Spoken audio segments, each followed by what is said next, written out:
First of all, and I say that, we need to have a written proof of the doctor that he's allowed the child to have dolphin therapy. This is important because in different cases, some children cannot go to the water. We have a first meeting with the parents. They tell us about their child, what likes, what dislikes, how communicates if it has not language. Also, we get information about what to expect from the child. Of course, we keep that in mind, but we use also our view for this. Meaning that we want to see the child, and without knowing the child means that we are not biased. So we try things with the child that has never tried before, or the parents are very frightened. For example, in a autistic child, the parents say, "Oh, he cannot stand voices. Even the slightly voice gets crazy."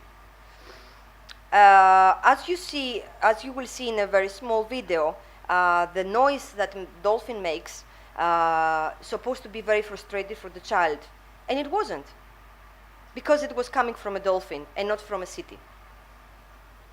And finally, we're defining the goal of the treatment, what we expect of the dolphin-assisted therapy, and of course, a lot of things can happen in the therapy that we have not designed or think, and they just happen, usually positive things. So the interaction is on dock. There is a padded floating dock that is 2-3 inches above the water, where we have basket with materials such as rubber balls, rings. There's also a dolphin trainer who controls the movements of the dolphins. We ask the trainer what we want the dolphin to do, and then we keep on with our therapy with safety and focused on our goals. There's also an assistant that helps us, brings us the toys, etc., because the dog is slippery because of the water, so we need somebody to assist us. And it includes interaction in the water. So the interactions on the water and on dock is touching, kissing, dancing, sinking, watch actions of the dolphin like jumping, encourage child to give instructions to the dolphin. Of course, the child does not know that. We say that, okay, say to the dolphin to sing, and we give the signal. The trainers behind give the signal, but the child is trying to give the instructions, so this is very enthusiastic for the child because of his willing to participate more in his therapy. So we raise the self-esteem of the child by that I'm very important. I can control a huge animal. See, parents, mommy, daddy, or when the family comes inside the water on dock, the child has to show what can he or she do with the dolphin. And what can be done only in the water, of course, is a short ride holding the fins. Here we see that here's the dog, here is the dog, and there is the patient and the sibling, the sister of the patient, and they all touch with the feet the dolphin. This is normally a first touch of the child. For example, when the child is afraid of the dolphin, we don't put the child in the water and start screaming. We gradually come in touch with the dolphin. So putting just the feet on the dolphin means that it's safe because I have my distance, but on the other hand, I'm touching also dolphin and everything is okay, so I can touch with my hands also. Oh, I can go closer. This is, okay, this is a small video, see the platform? We have boys.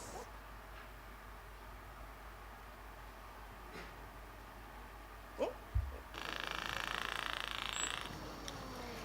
Here I'm with a patient, has the ring and supposedly driving. He's supposedly driving, and then here's the trainer, our assistant on the back. The father is taking pictures. Of course, everything what I show you is with the permission of the parents, okay? Let that see again. So goes around, makes noise that we cannot hear right now. So the child watches the dolphin. Here the goal is to catch the attention of the child for longer and longer time. So makes small circles, larger circles, etc. So the child is looking together with the voice, the acoustic part, and then we try to help the child catch the attention and stay for longer time in observation. Here's the voice. Here we're singing.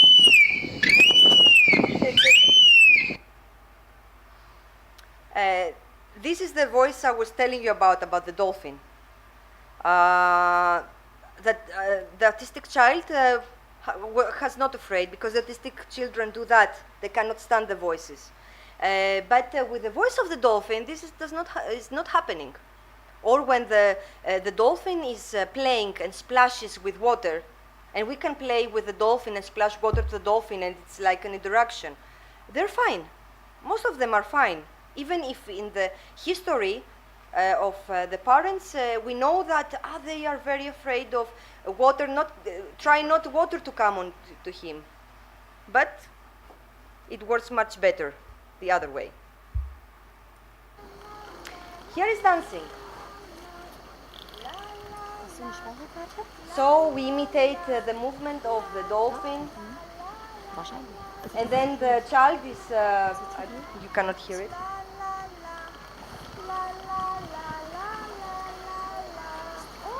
The child is also singing at the same time.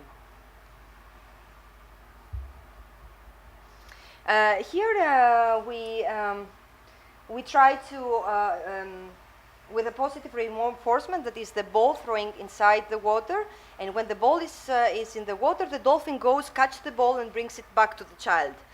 So here the intention is to have a strong stimuli to move his leg. He has hypotonia. So by that, I'm holding him, and he's try very hard to kick it. And in the beginning does not know what will happen, so he does not want to do that. But when he expects that the dolphin will bring the ball and we get the ball, then he's trying really, really hard, but with enthusiasm, not with pressure.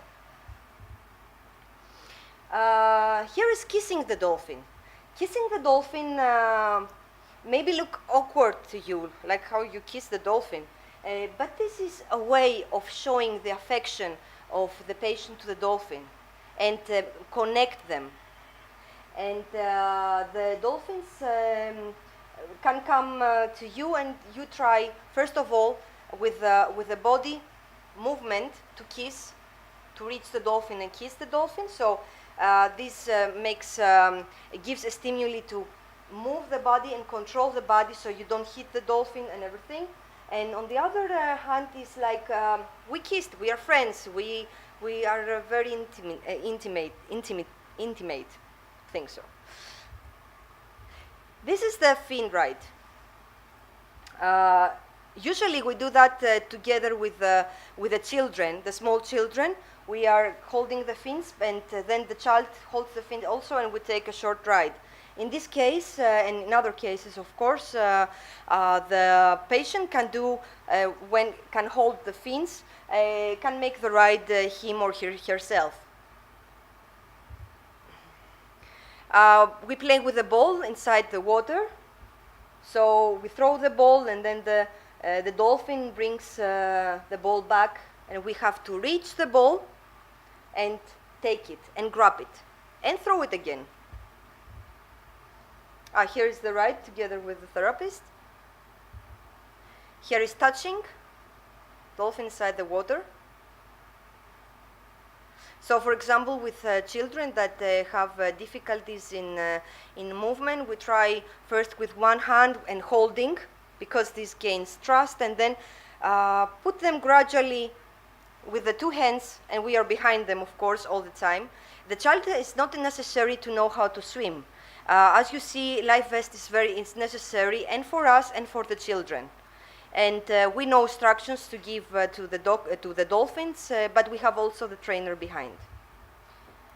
Here is touching. This is like a game we do as therapists. For example, the child is in the water like that, so we give the direction, the dolphin to come from behind and touch the mouth on the back of the head. And the child is, and we say, oh, who is it? Who is it? Who is it behind you? And the child tries to go around and cannot see anybody, but there's the dolphin, and then he's very excited that, oh, the dolphin is playing hide and seek with me. So here, and finally, I'm going to tell you about, very fast about the cases.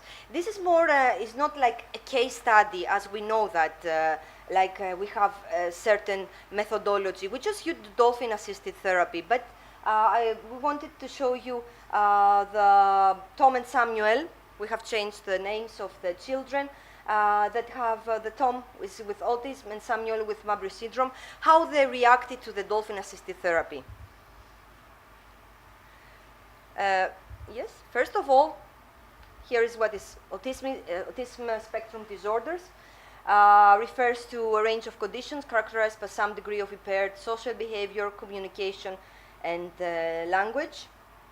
Begins childhood and persists in adolescence. You cannot see all the symptoms of autism in one child, or you can see it. But every child has a selection of symptoms, and we work on those that we discuss with the family or we see by observation ourselves. Mabry syndrome is a condition characterized by intellectual disability. Has distinctive facial features, increased levels of an enzyme called alkaline phosphatase in the blood, hyperphosphatasia, and other signs and symptoms. Have intellectual disability that is often moderate to severe. They typically have little or no speech development and are delayed in the development of motor skills, such as sitting, crawling, and walking. Low muscle tone, hypotonia, and they can develop recurrent seizures, epilepsy in early childhood. Even with, we work with children in epilepsy, they might get a seizure inside the water, but we already know how to, we have spoken with the parents about that, they had the pills with them, they are prepared for this situation. And of course, since the doctor of the home country says that is okay, then is allowed to the water with the parents around. And we are also informed what to do in these cases. So the methodology for most of the therapies, on dock and water activities and sessions of dolphin therapy each year. The child with the autism had came for 2 years, the other half came for 3 years. Most of the families come every 1 or 2 years because they see results and they want to repeat that, even if it's very, very expensive. Also 10 sessions of additional therapies, which is mainly physio and cranio. Our observation, parents of the observation, and report from parents and professional in home country. This is the material that we have used for that.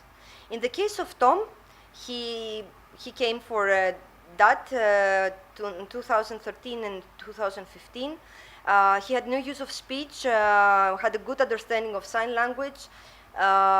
You cannot contact him very easily. He was preoccupied with the tablet as a mannerism, all the time stuck on this computer. So the goals that we discussed with the parents was to reinforce the speech, to promote adjustment to new situations, stereotyping alteration, eye contact improvement, and self-confidence improvement. So the results in the first year was the gaining of trust, meaning that the child started to feel comfortable with the therapist and the situation and the environment. So better adjustments to new situation, interest of communication. For the first time in his life, he started to use two words. One was bye, because on the beginning of the therapy and the end of the therapy, we say, hello, Splash, hello, Daisy, and at the end, bye, Splash, bye, Daisy. The funny thing is that the children that come for the therapy are for different countries.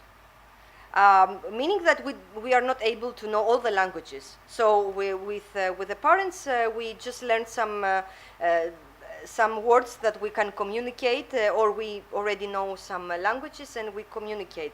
So usually a child from Romania, his first word is bye, which is English.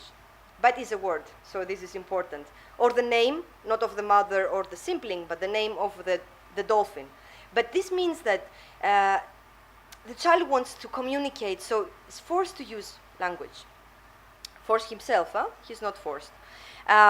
He developed better self-confidence and less fear in spontaneous movements and intense voices.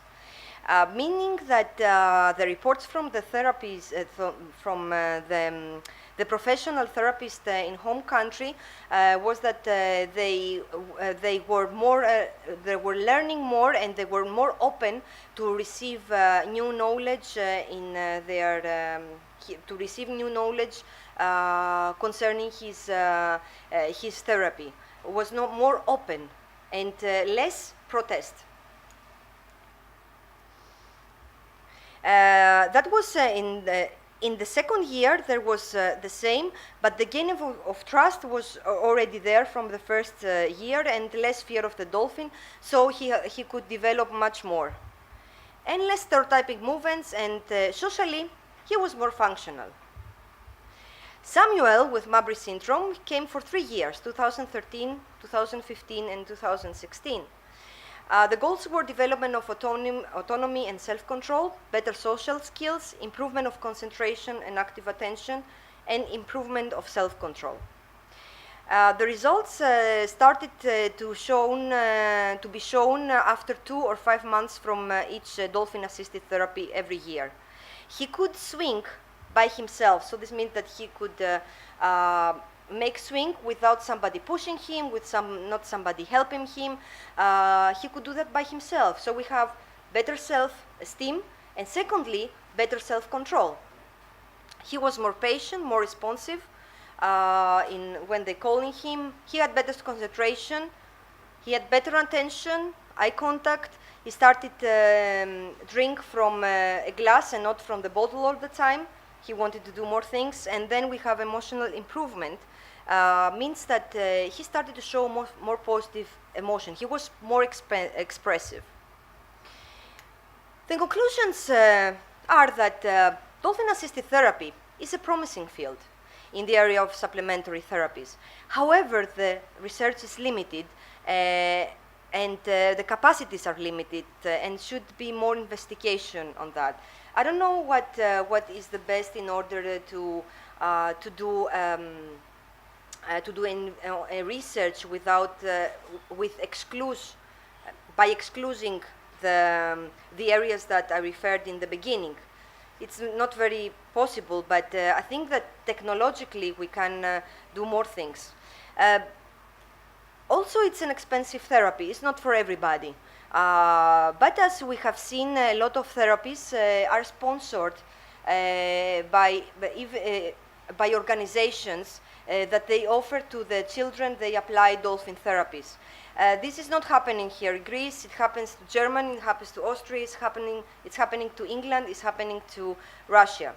So they sponsor the therapy for the child, and so it's not that expensive for the parents. But if you see that the cost of doing a lot of therapies and you see results for your child in a short period of time, and you compare this by giving a lot of money to years and years of other therapies and giving for 10 sessions, this can balance the cost of it.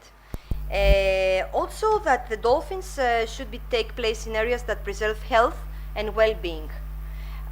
In the dolphin therapy areas, first of all, in order everything to be safe for the health of the children, the health of a therapist, and the health of an animal, is to have a vet. In Dolphin Therapy Center in Marmaris, we have a vet that makes exam every day to the dolphins, and does not give any medicine to the dolphins, even sometimes when they don't work for 2 or 3 days and just want to be playful with each other. And also that the environment is friendly. In seawater, the collocation is more it makes sense because small fishes go inside and the dolphins play when they have free time, so they collocate anyway. And also we wash with antibacterial liquid our hands. We are very careful in order to respect these great animals. And of course, my proposal is not to put free dolphins in captivity in order human to benefit from it. But since there are dolphins inside anyway, it's much better to use them as for therapy reasons rather than shows. So thank you for all the team.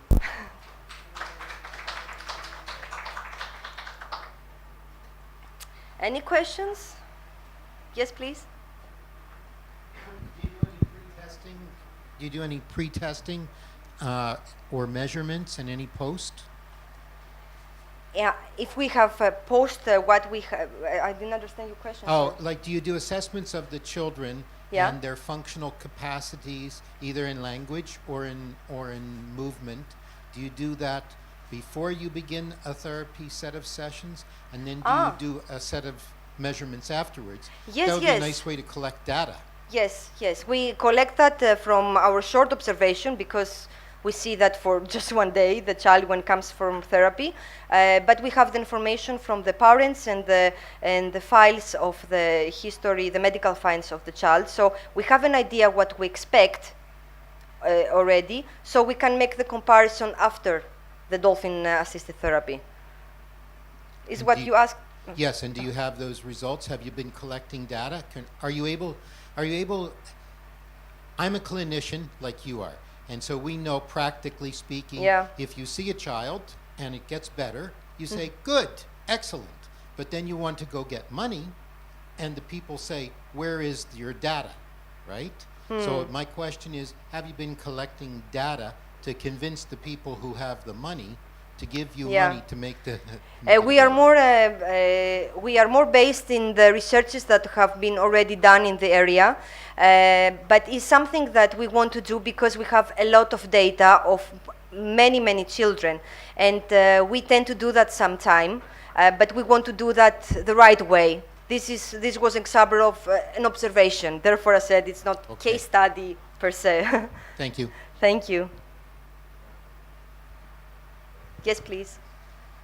Hi, so I'm from Cincinnati, Ohio, so we're nowhere near any kind of dolphin-assisted therapy. If we were to encourage or suggest to a family that, would you be interested in that, is there any benefit to any kind of preparatory exposure through maybe videos that the family could see of what the therapy is to kind of maybe prepare either the family or the patients to know what to expect, or is it more beneficial to leave it more that they'll learn it right on site? Actually, the families that come for dolphin-assisted therapy, they don't come by luck. If they had to pay this money, they know what it is. So either they come because other families have told them and they see the results in the other children. For example, if they share the same special school and they see that there is a progression in the child of the other family, they want to come. We cannot convince somebody that, okay, come and it will work definitely. Sometimes it cannot work, as in many therapies. Either with pharmaceutical therapy, sometimes does not work. So a lot of, we say that we don't promise miracles, because sometimes the family has in mind that will come, comes in touch with the magical dolphins, and then everything will be gone.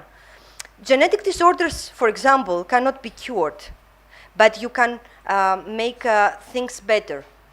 And almost in every case, even if we don't see a big progression, we see even a slight progression, which is a big thing for children that they have so many difficulties in their everyday life. So to say that, okay, come and promote something that we don't know the child, we don't know the family, we don't make such an advertisement for that.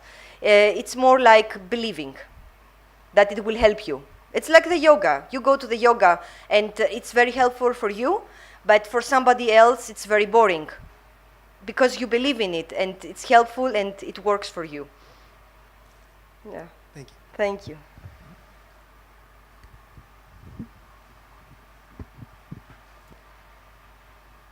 Okay, thank you very much and you for your patience. This was a special lecture, long. Thank you.